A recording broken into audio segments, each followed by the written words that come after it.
शिरसटवाडी पाचगणीला गेलो फोटोशूट करायला, तर आईचा आमच्या पदर चांगला झोकावत होता. एकदम 90च्या दशकातली हिरोईन वाटत होती आमची आई. काय जबरदस्त वातावरण झालेलं, वळणावळणाचा तो घाट, आयुष्यात पवन चक्की आम्ही जवळनं बघणार होतो.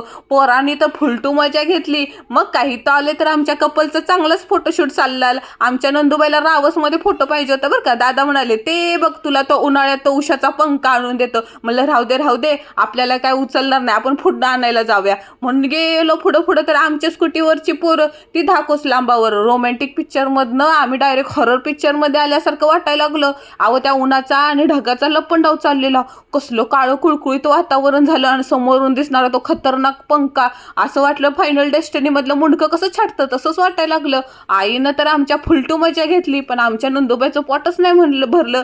काय तर म्हणे कारभारायला त्यांच्या की मला उचलूनच फोटो पाहिजे. शेवटी आमच्या दाजीने उचललं ना.